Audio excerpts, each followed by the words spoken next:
Aquí realizaba su ministerio en Galilea, estaba con sus discípulos y se encontraban en una tormenta.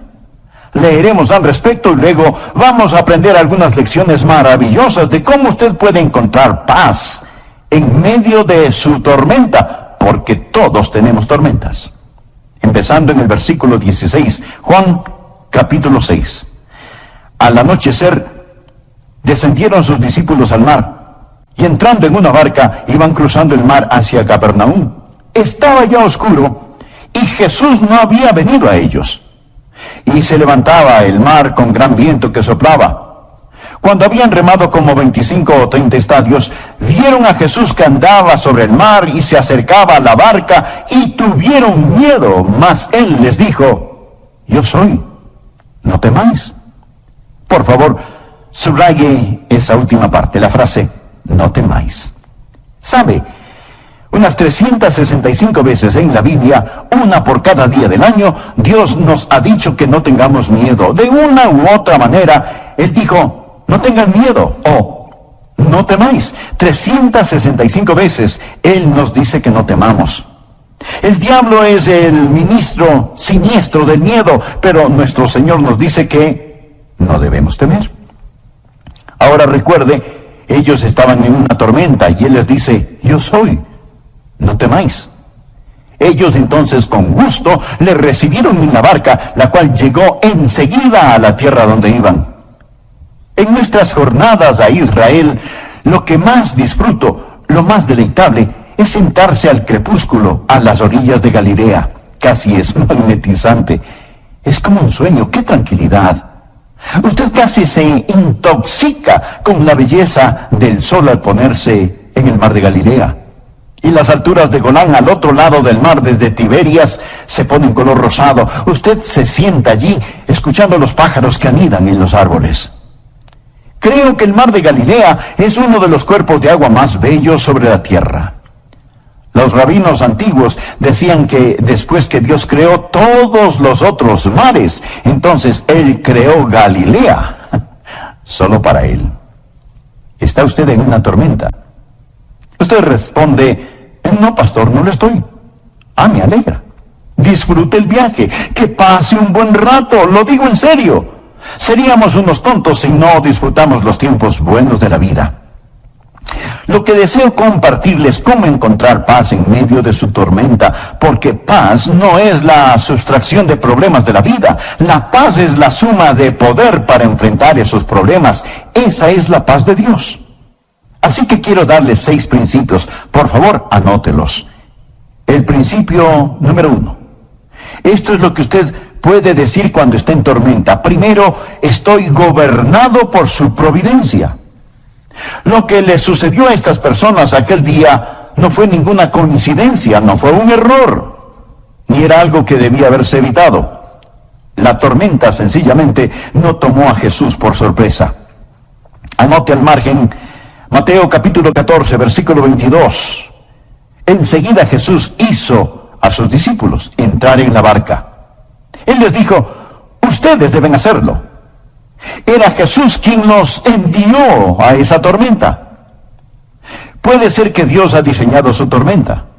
Dios ha diseñado su tormenta y si Él no la ha diseñado, escuche, si Él no la ha diseñado, Él ciertamente la ha permitido porque nuestro Dios está en control de todo.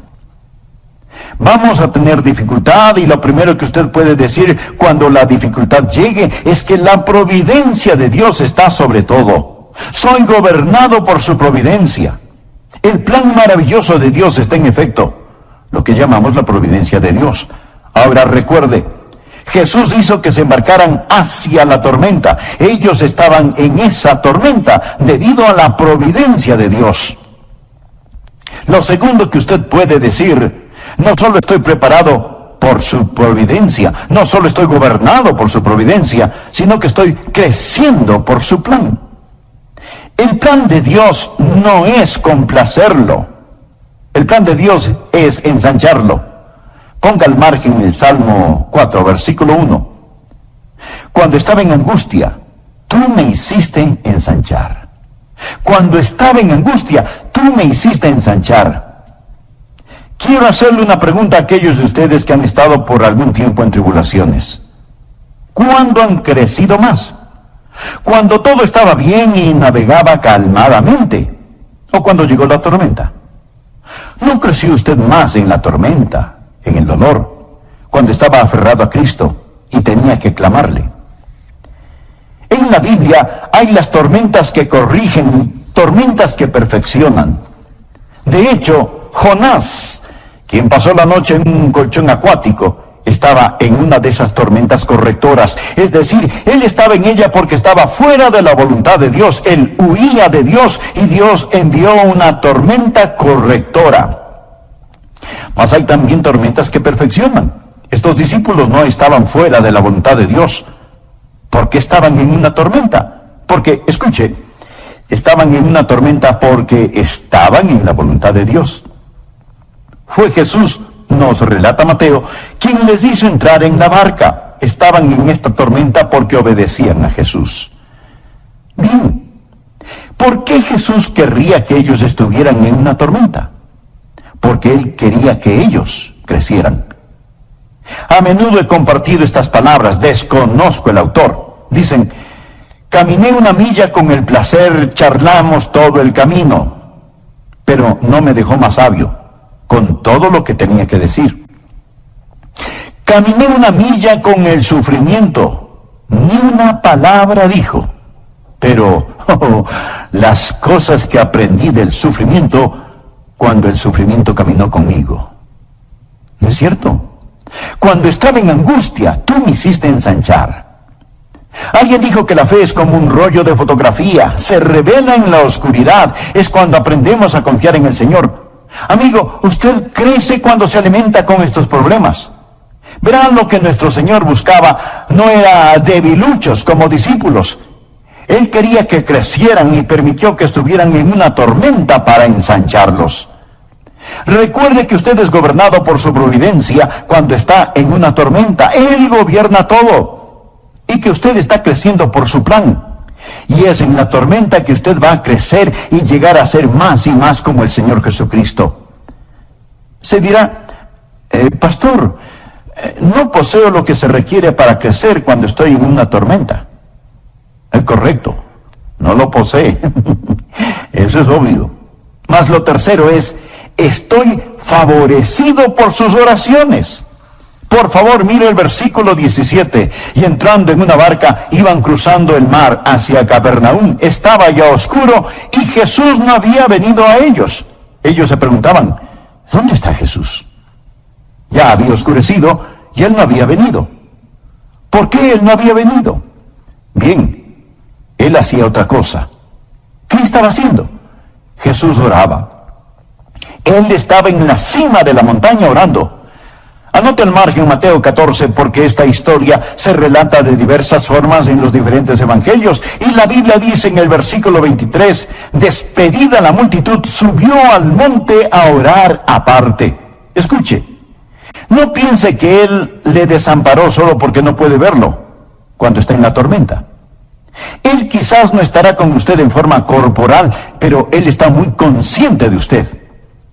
Amo esa canción que dice, así como su ojo mira al gorrión, sé que Él me mira. Permítame darle otro versículo tomado de los otros evangelios. Marcos capítulo 6, versículo 47. Y al venir la noche, la barca estaba en medio del mar y Él solo en tierra. Ahora presten atención, miren. Y viéndoles remar con gran fatiga, Jesús los estaba observando. ¿Sabía usted que Él lo ve ahora mismo? Usted dirá, Él no sabe dónde estoy. Él no está al tanto de esta dificultad. ¿Por qué está Él tan lejos? ¿Por qué estoy en la tormenta y Él está en la orilla? Amigo, Él está allí orando por usted. Él se apartó a un monte para orar. Él está allí en el monte mirando hacia abajo. Él ve a través de la oscuridad. Ellos no podían verlo, mas Él sí. ¿Y qué estaba haciendo? Él estaba orando. Deseo un pensamiento bendito. Permítame compartírselo. Usted está en la lista de oración de Jesús. Usted está en la lista de oración de Jesús. No hay nada más consolador para mí que alguien me diga que está orando por mí. No solo favorecido por sus oraciones, sino también estoy animado por su presencia. Él vendrá. Mire, por favor, nuevamente, Juan 6, el versículo 20. Mas Él les dijo, yo soy. No temáis. Y en Mateo, Él les dice que tengan ánimo. Mateo 14, versículo 27.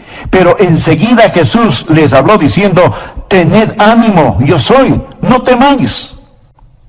Puedo ver a estos discípulos con el sudor en su frente y sus rostros reflejando el temor. Sus manos ceñidas a los remos, fatigados con dolor de espalda, remando y remando. Pedro exclama, más fuerte que nos vamos a hundir. Y Tomás dice, no creo que vayamos a lograrlo, vamos a naufragar. Y entonces ellos ven a Jesús. Le pregunto, ¿por qué Cristo no llegó antes? ¿Por qué esperó? Él esperó allí por mucho tiempo. Si usted lee la historia, se dará cuenta que ellos estuvieron en alta mar durante 6 agonizantes horas, y aquí se encontraban en la hora más oscura de la noche. Mateo relata que Jesús llegó en la 4ª vigilia de la noche. Eso es entre las 3 y las 6 de la mañana, la hora más oscura, durante 6 largas y agonizantes horas, y pareciera que Él se había olvidado de ellos. No fue Jesús quien se había olvidado de ellos. Realmente fueron los discípulos quienes se habían olvidado de Jesús. ¿Sabe? Jesús acababa de realizar un milagro. Si usted lee la historia en el 6º capítulo de Juan, se dará cuenta que Jesús había alimentado a 5,000 personas. Note por favor el versículo 12. Y cuando se hubieron saciado, dijo a sus discípulos, recoged los pedazos que sobraron para que no se pierda nada. Recogieron pues y llenaron 12 cestas de pedazos. Bien, ¿por qué llenaron ellos 12 cestas? ¿Cuántos discípulos? 12 discípulos. Bien, Él les dijo, ahora recojan todo, recojan los pedazos que sobraron. Cada discípulo tenía una cesta de pan al lado de sus pies. En esa barca hay una cesta de pan. Él acababa de llevar a cabo un milagro y ahora ahí están ellos llenos de temor. Ellos pensaban, ¿por qué Jesús se ha olvidado de nosotros? Ellos se habían olvidado de Jesús. Ellos se olvidaron de lo que Él había hecho. ¿Acaso no tendemos a hacer eso? Es decir, ¿cuántas veces nuestro Señor nos ha liberado, realizado milagros para nosotros, pero nosotros nos hemos olvidado? Lo que ellos debieron haber hecho, lo que Pablo enseña en 1 de Tesalonicenses capítulo 5, versículo 18. Dad gracias en todo, porque esta es la voluntad de Dios para con vosotros en Cristo Jesús. Pero nuestro Señor esperó. ¿Por qué esperó? Bueno, su espera, su retraso antes de llegar a ellos fue estratégico y deliberado. Por favor, anote este versículo, Isaías capítulo 30, versículo 18. Por tanto, Jehová esperará para tener piedad de vosotros. ¿No es este un versículo maravilloso? Por tanto, Jehová esperará, no para ser cruel con usted, sino para tener piedad de vosotros y por tanto será exaltado. Dios está en el negocio de traer gloria para sí. Será exaltado teniendo de vosotros misericordia, porque Jehová es Dios justo. Eso significa discernimiento.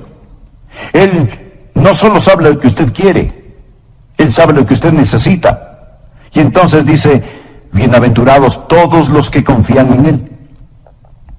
Dios espera. Usted necesita esperar. ¿Y sabe lo que Dios espera? Dios está esperando que usted espere en Él. Lo repito, Dios está esperando que usted espere en Él. Dios desarrolla paciencia. Dios nunca tiene prisa, ni nunca se atrasa. Habacuc 2, versículo 3 dice, aunque la visión tardará aún por un tiempo, más se apresura hacia el fin y no mentirá. Muchos esperamos el regreso de Jesús. La gente dice, ¿dónde está la promesa de su advenimiento? Porque desde el día en que los padres durmieron, todas las cosas permanecen así como desde el principio de la creación. Anótelo simple y llanamente. Él está por venir, Él viene. Y Él regresa en el tiempo perfecto de Dios, pero Él retorna. Nuestro Señor está por venir. Luego usted puede decir, en medio de su tormenta, estoy protegido por su poder. Note lo que Él dice en el versículo 20. Soy yo, no temáis. Yo no sé quién dijo esto, pero es tan verídico. La voluntad de Dios nunca le llevará donde la gracia de Dios no pueda mantenerlo. Eso es eternamente verdadero. Verá, enseguida Jesús hizo a sus discípulos entrar en la barca e ir adelante de él a la otra ribera. Usted leyó eso en la palabra de Dios. Él les dijo que cruzaran el mar, que no bucearan. Iban sobre el mar, no debajo del mar. Dios tiene un plan para usted. Jesús no dejó a sus discípulos en el desastre. Él les mandó que fueran a la otra ribera, y cuando Él vino a ellos, Él les dijo, yo soy, no temáis, yo soy, no temáis. Cuando Jesús usa las palabras, yo soy,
¿qué quiere decir Él con yo soy?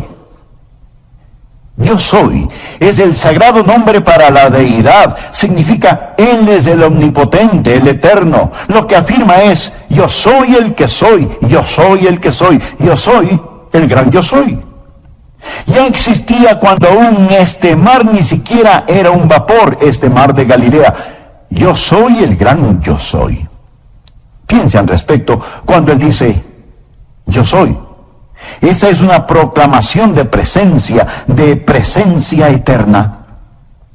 Y mi consejo para usted en medio de su tormenta es ver a Jesús, el gran yo soy, y mirarlo caminar en el agua, puesto que lo que parecía estar por encima de su cabeza ya estaba bajo sus pies, bajo sus pies. Y usted está sentado en las alturas con Él, y no puede ahogarse con su cabeza fuera del agua. Y amigo, usted está sentado en las alturas con el Señor Jesucristo. Él es el gran yo soy, y puede anotarlo, estoy protegido por su poder. Y lo último, anótelo. Usted puede decir, estoy siendo guiado por su propósito. Versículo 21. Ellos entonces con gusto le recibieron en la barca, la cual llegó enseguida a la tierra a donde iban. Dios no le ha prometido navegar calmadamente, mas sí le ha prometido un desembarque seguro. Llegaron enseguida a la tierra donde iban. Verá, su destino ya está determinado. Tiempo y espacio no son ningún impedimento para el Señor Jesucristo. Él lo llevará a la orilla. Andrew Murray hizo una gran declaración. Dios está dispuesto a asumir toda la responsabilidad de la vida que totalmente está entregada a Él. Lo repito, Dios está dispuesto a asumir toda la responsabilidad de la vida que totalmente está entregada a Él. Ellos pasaban por tribulación, pero Jesús dijo, en el mundo tendréis aflicción, pero confiad, yo he vencido al mundo. ¿Lo ve? Esa tormenta sencillamente representa al mundo. ¿Dónde está Jesús? Jesús ha vencido al mundo. Eso es lo que Él está diciendo. Eso es lo que Él está diciendo. Hagamos otra aplicación para concluir. El barómetro espiritual está bajando, y todos los que podemos leer las señales de los tiempos sabemos que se está formando una tormenta, se está formando una tempestad. En ocasiones es más tranquilo antes de la tormenta. Lo aprendí en Florida.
Cuando dicen que viene un huracán, usted sale afuera y dice, no, de ninguna manera, jamás, nunca.